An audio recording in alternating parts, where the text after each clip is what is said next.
to AI Revolution Digest, where businesses get smarter. I'm Jesslyn. I'm Celia. Together we show you how AI drives real results. And because the future isn't waiting, let's dive right in. And now let's welcome our guest speaker for today, Sir Mark Orlic. Sir, thank you for being here. Can you tell our listeners who are you and what you do? Sure. Thanks for having me, first of all. So, like you said, my name is Mark Orlic.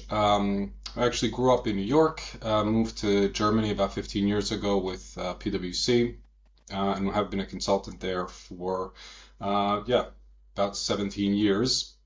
Most recently as a partner in charge of generative AI for Germany, and also supporting our task force globally for Gen AI, both internally and with clients.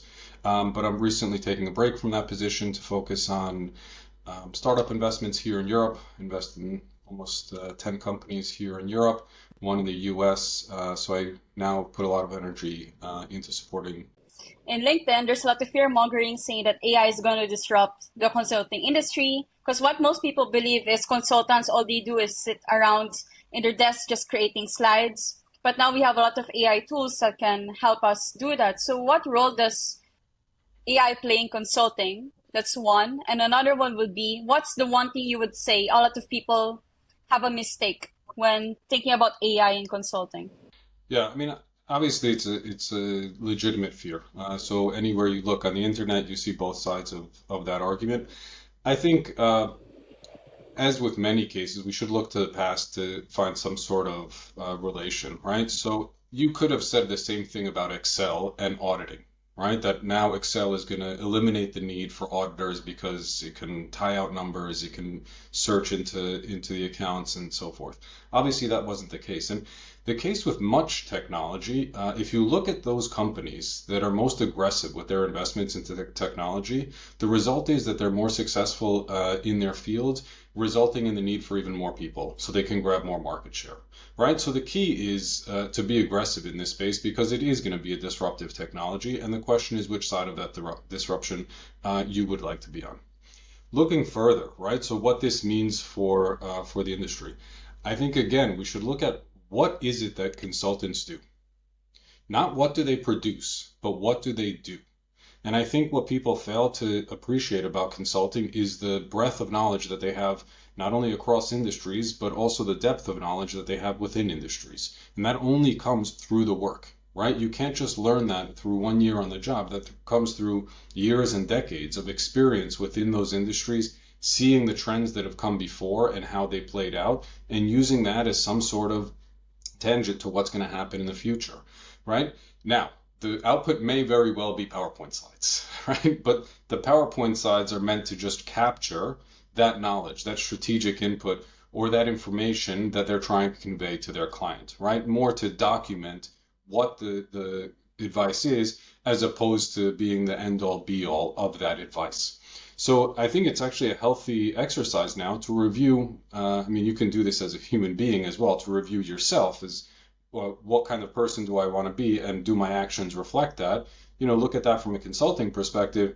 Where is this industry going now that we have artificial intelligence and Gen AI specifically? What is going to be the value that we can produce now that seemingly many of the lower level tasks could actually be completed by the technology to a large extent, never completely at this point, but to a large extent. And I think the result that you're going to find is that there's two main, let's say, areas of focus that I would recommend within consulting. One is problem reframing, right? I think one of the most underappreciated skills of consulting is a client comes to you and says, hey, this is our problem. Okay, you can take that problem and say, okay, we can find you a bunch of solutions for that problem. Or you can really spend a bunch of time thinking about that problem. And is that really the problem that we want to solve? There's no question that it is a problem that the client has identified. But is that really the problem that we want to solve that's going to bring the greatest result to that client? Right? And you have that quote from Einstein who said, if I had an hour to solve a problem, I would spend 55 minutes thinking about the problem and 5 minutes thinking about the answer. I think that's exactly right. So this kind of problem reframing is critical to consulting.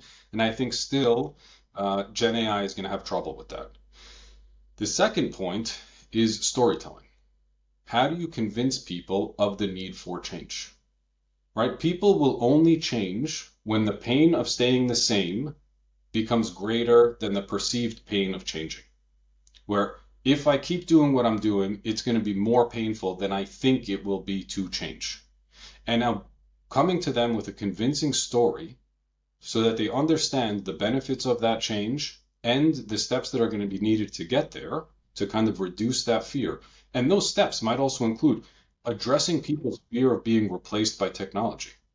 You know, when you talk about a strategy, that strategy also impacts human being people who have families, who need income to pay their mortgages and their kids' schools.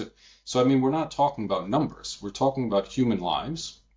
So when that strategy comes across, that story needs to encapsulate all of those elements, right? So I think there's just so many areas where it's really a time for consulting to shine, as I see it, because now it's going to really separate the kind of poor consultants who were just kind of operational, very high level, not getting into the details from those who are actually experts in their fields.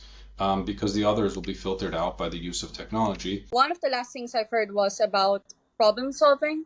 He said, so I was just curious as to what specific steps can people do that? Because in school, we're often taught on routine-based learning. The teacher will give you specific things, you memorize. So we're Right. not really trained to be problem solvers in terms of academics. So I would say education's lagging on that front. But then if you're already a consultant, so there's a change in that mindset. So what specific steps would you suggest that we can do to be better problem solvers? So actually, I can send you a link to an article from Harvard Business Review from a couple of years ago, actually, that I still find very relevant. And there they provide 7 different steps, and I'm not going to list all of those steps, but one of them is to write the problem down. Right? So you have a group of people who now the client just came in, explained what their problem is. That client leaves, and now all of you sit around and say, how did you understand that problem? Write it down. And you'll see the diversity of what everyone just heard as the problem amongst those people. And that's great because that means that you have a diverse group. That what they're hearing is obviously being filtered by their own experiences, their education, any sort of background, and what they're going to put on that paper is going to be different. If everyone's writing the same thing, you have a big problem. Or it was a very simple problem, right? You know, the door doesn't close. Okay, I mean that's pretty simple. But that's really a great step to already start to kind of frame that problem differently amongst the participants. Another one is, and I use this in my own life, is just to identify situations where the problem should exist, but it doesn't. Right? So the constellation seems exactly the same as the problem that's just been described, but actually the problem doesn't exist. Which means, and this is kind of common psychology, if you want to change someone's mind about something, you don't argue with them about their rationale, because no one is ever going to say the way that I think is wrong. The way to change someone's mind is to clarify the inputs. And say, listen, have you appreciated this? I think that this is the constellation that we're talking about when the problem arises. That person might identify something else, and others will identify other things. When you can agree on all of the inputs, suddenly people's impression of how the problem arises might be very different, right? So those are 2 really simple steps to take in trying to reframe a problem. Thank you. Can you discuss a situation where you faced an ethical dilemma in your professional career? And how did you approach the decision-making process? I would be lying if I said I faced big ethical dilemmas. I would say maybe more, I mean, what's the difference between moral and ethical dilemmas, but especially around strategy, right? My feeling has always been reducing workforce should be a last resort, because you hired these people because they were intelligent and were able to produce what you promised. If you've changed that promise, then you need to make up for it, right? And I think, like I said, I think that one, there's a big responsibility on it, basically employers, the people who are employing others, to live up to the contract that you originally signed with your employees. Of course, that goes the other way as well, right? That goes without saying. And that's really an area where I struggle because it's very easy to get short-term gains from reduction of workforce. But I think that we should be focused, especially in let's say the spheres that I operate in, where we're not afraid of, let's say, hunger or shelter or the basic necessities of life, that I think that we should be focused on getting the greatest good for the most, meaning we should be focused on winning the series and not the match, right? I think all too often people are worried about winning every individual interaction without actually thinking about what you're trying to win long term, meaning over the course of your life, and if you're lucky, even past that, right? So if we start taking a longer term perspective, I think outcomes will dramatically change for the better. And I'm not going to talk now about environmental change and those types of things, right? But just as humans working in companies that we're trying to get the best out of, I think a longer term strategy is always in the best interest of actually everybody.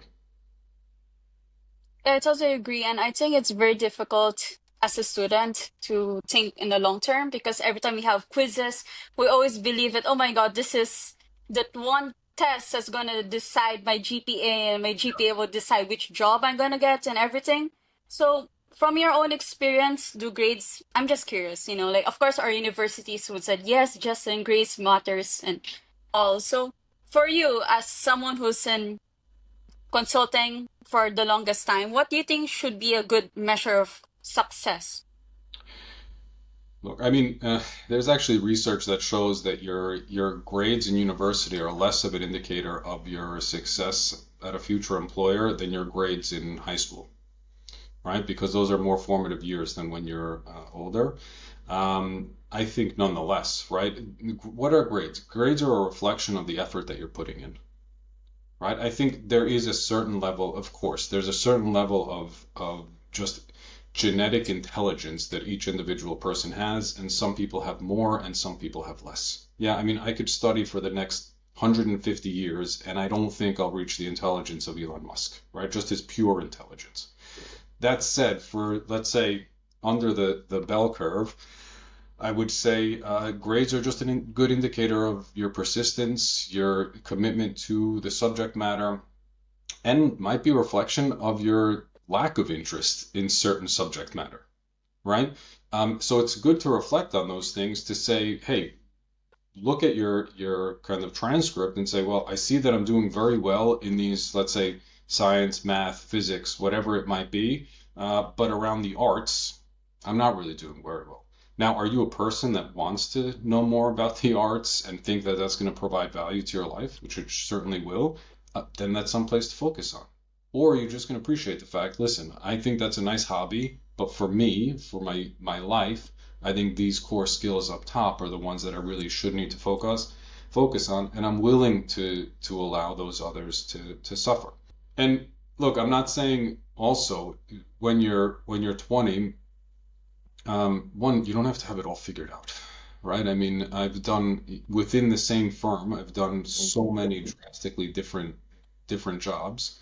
And I expect that by the time I mean, I'll probably never retire, but by the time I should retire, I'll be doing something very different than what I do now, right?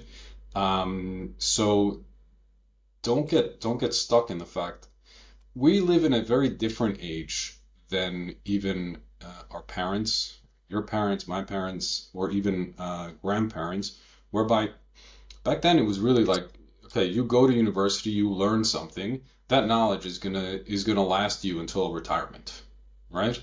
Those times are completely gone, which could be very nerve-wracking for certain people because it means, oh boy, every couple of years I need to learn a lot of new stuff. I need to maybe reinvent myself. I need to maybe change jobs, change industries, or so forth. On the other hand, it's also very exciting that I'm going to be doing something new all the time. And what dictates my ability to do that new thing is my willingness to learn new things. So, I mean, the two greatest skills anyone, I think, should focus on, really at any age, are just pure curiosity, like be interested in things, and storytelling, being able to explain interesting things to others. And I feel like it's never been easier, right? When any little thing breaks in my house, the first thing I do is go to YouTube and see someone who already fixed it, right? There's someone somewhere who had the same problem and had the wherewithal to say, you know what, I'm going to videotape this. Someone else might benefit from it, right? How lucky are we? And that's not just for simple fixes, right? You can look at all these, a lot of these solutions like YouTube and so forth are looked at negatively, but there's a huge positive of the vast amount of information that they contain. Yeah, I totally agree. I have a question about organizational change. What have been your most successful strategies for guiding clients through implementing AI, and particularly in industries resistant to change? Yeah, I think this is where a lot of consulting firms are currently struggling and will continue to struggle. Because the easiest way to get clearance to develop something in AI is to have sold it to a client. But it's very difficult to sell something to a client if you haven't really done it. The conversations become very easy to decipher when you're talking to someone who hasn't actually built it, but has read about how to build it, right? Because the nuance of the organizational change of the technology itself, it becomes very evident very quickly that you're talking about something you haven't done, or you're talking about something that you have done. So I think it's much easier on the client side to get that commitment from leadership to build something when they think they're going to get a return on investment. I think that the biggest return on investment will be on operational internal improvements that consulting firms can make for themselves, right? So if you look at a company that does 10 billion a year in revenue, if you could reduce the cost of delivering that revenue by 5%, 10%, I would struggle to find a client that would generate that much revenue in any given year.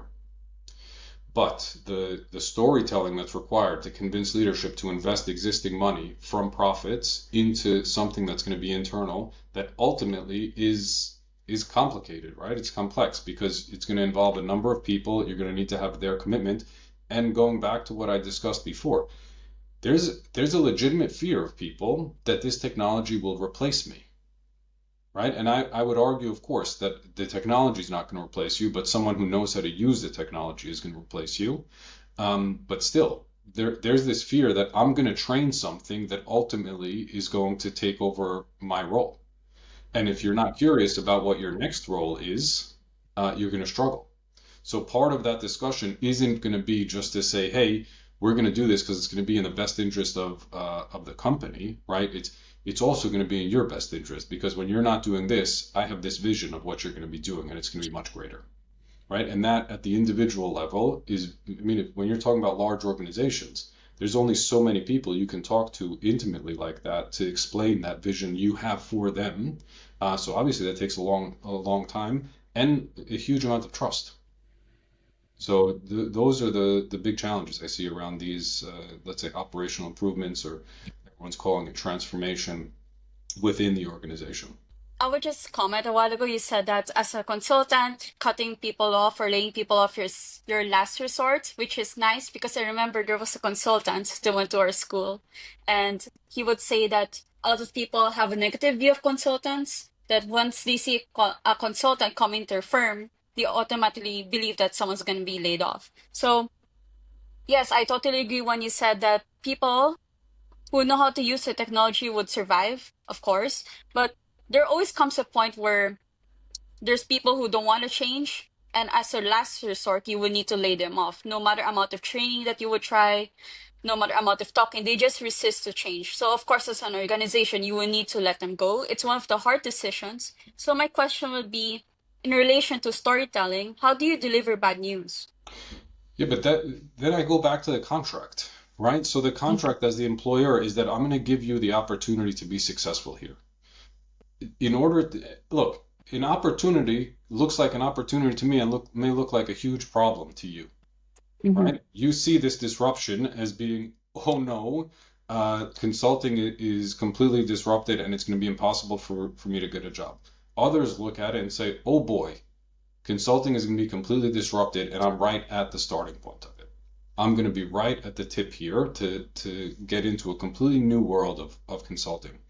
And that's how that discussion goes. Like, look, we promised you an environment to be successful. In order to be successful, we also provide you training. We provided you the opportunity to learn. If you're not going to take on those opportunities that we're providing, then you're not living up to your half of the contract, right? So the opportunity is there. No one is stopping you from continuing to be successful except yourself. And that's an okay decision. If that's a decision that you're going to make, that's fine, but decisions have consequences.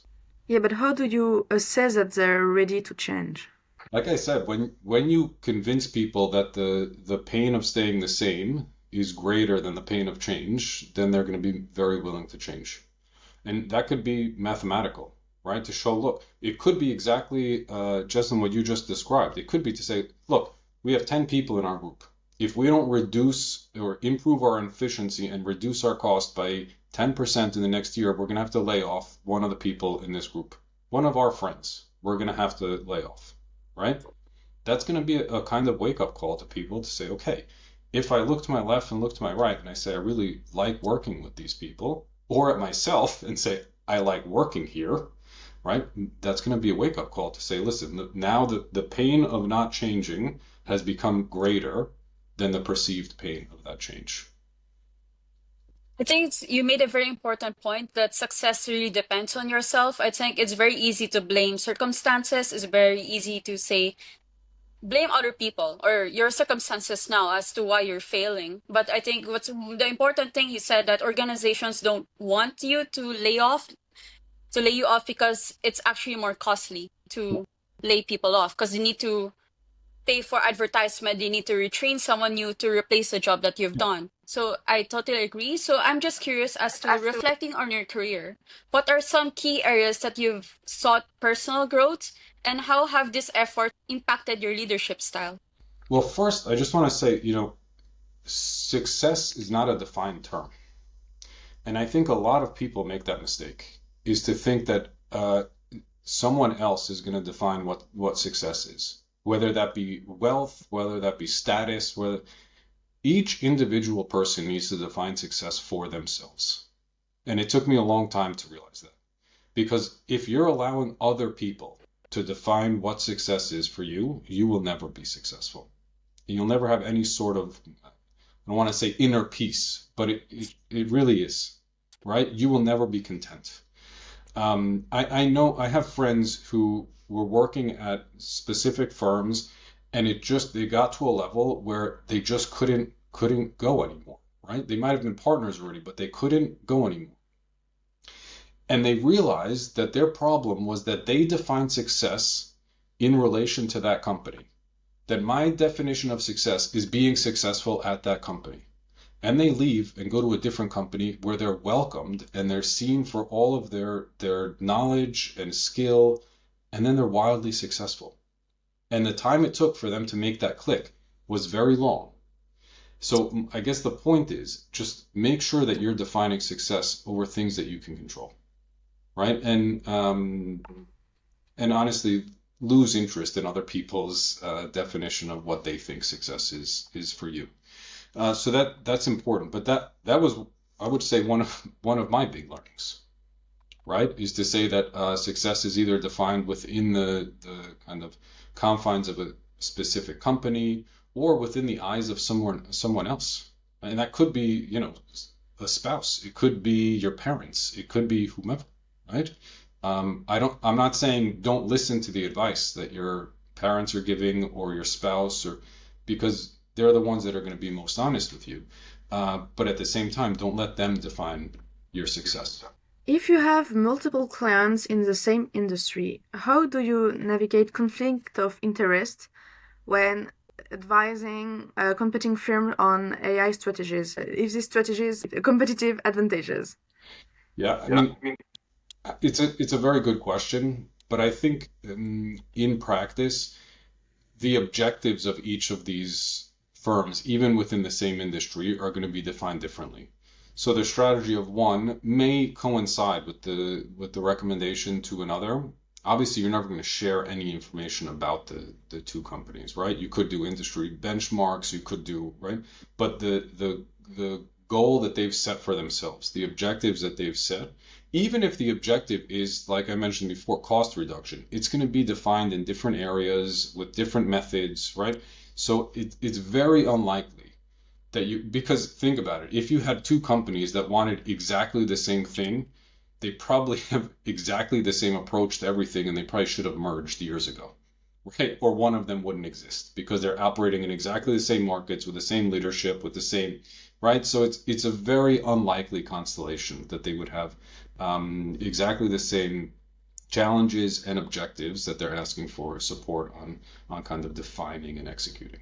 Okay, so before we're gonna end our interview, I just want to ask last question. So what is one advice you would always tell your kids that you wish more people would know? This is something I learned very, very late. It's take help from people who are offering it. Because throughout my life, people have always offered me help. And I thought, and again, going back to the definition of success, that I'm not successful unless I did it on my own. I need to have done it. No one can help me do this. I'm only successful if I can look back and say, no one helped me. I did all of this on my own. And that's wrong. That's wrong because the people who are asking to help you, they're getting as much satisfaction out of it as you are, if not more. Most of them are already successful in what they're doing. They want to take a young person and say, hey, don't make all the mistakes that I made. You're going to make your own mistakes, but at least learn from what I did. You're going to have a huge step up and be wildly more successful, right? And the easiest way to think about this is around fundraising startups. Yeah, of course, when you're doing fundraising, you're giving up some of your equity, but it's much better to have 10% of something worth $1 billion than 100% of something that's worth 100, right? So why is that? Because you're getting all that support along the way. You're getting that help to grow, right? To enter new markets and so forth. And you could look at that personally as well. And that's really my greatest advice. Don't look at people who are trying to help you as trying to take something from you. They're really trying to give something to you. I think that's very good advice because when we talk about success, most people would believe it's just a 1% thing, not realizing that there's people behind them that makes them successful, right? And I think you're very lucky that you have a lot of people to help you. I think that's a wonderful position to be in. So before we end, we're gonna play a little game. It's just yes or no. We're gonna ask you fun questions just to make our interview more interesting. So when you're ready, we're gonna do this for a minute. Then Sal is gonna time us for 1 minute. So, sir, when you're ready, we're gonna start. Ready? Ready. Okay. Should beach vacations always include the tan? No. Is avocado toast worth the hype? Should dessert always come after a meal? Yes. Okay. Is that for yourself or for your kids? Mostly for me. I give them. Okay. Can peanut butter and pickles be considered gourmet? Together? No. Yeah. I never tried that, to be honest. Is having a favorite Taylor Swift era mandatory? I think so. Yes. Were you once a Swiftie? You were once a Swiftie. Greatest living Okay. American storyteller. Okay. Should you tell your best friend if their outfit looks bad? Yes.